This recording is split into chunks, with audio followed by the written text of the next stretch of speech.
टनको कैसे बदला? टनको, तुम बाज क्यों नहीं आते? बी मुर्गी ने गुस्से से कहा।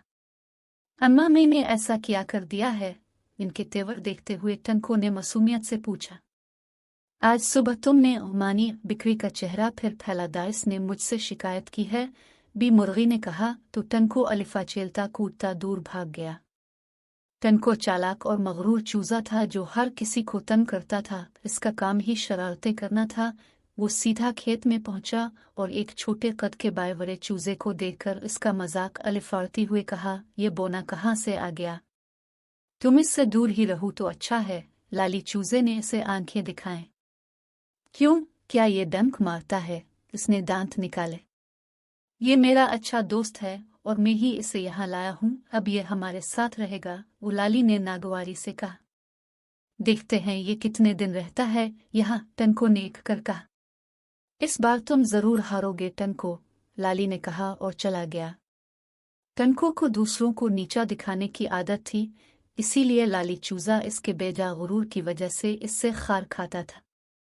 फिर लाली ने अपने दोस्त भूरे चूजे से कहा, हिम्मत नहीं हारना, हमें उसका मुकाबला करना है और उसका दिमाग दुरुस्त करना है। अलिफादेर टनको ने सारे दाने बखेर दिए। वो इन दोनों से अलिफाल लेना चाहता था। भूरा चूजा दिल में कह रहा था, तुम्हें यहाँ से बेगाना मेरा मिशन है। देखो लाली, तुम जानते हो कि इस खेत में टनको की ही चलती है, इसलिए तुम इससे लड़ाई ना करो। भूरे ने कहा। हम न जाने कब से इसे बर्दाश्त कर रहे हैं मगर वो बाज नहीं आता। अब ऐसा नहीं होगा, लाली ने गुस्से से कहा। अगले दिन टनको खेत में पहुंचा तो लाली और भूरे को एक साथ देखकर आपे से बाहर हो गया। उसने आगे बढ़कर भूरे को टांग मारकर नीचे गिराया और बेदर्दी से चोंचे मारने लगा। ये देखकर लाली ने इस पर छलांग लगाई और उसके सुनहरे परों को अपनी चोंच में दबा लिया।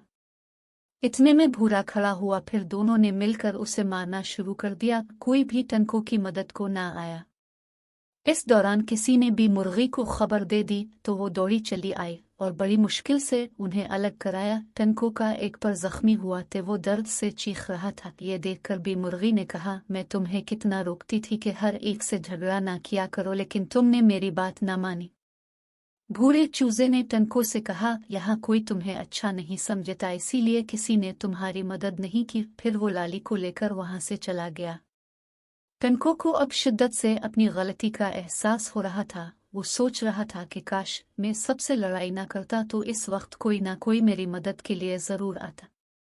इसने फैसला कर लिया था कि अब मुझे अपनी हिट धर्मी और जिद खत्म करनी होगी। चुनांचे अगले दिन वो अपनी अम्मा के साथ लाली और भूरे के पास गया और इन दोनों से मानी मांगी। अब वो तीनों अच्छे दोस्त बन गए थे।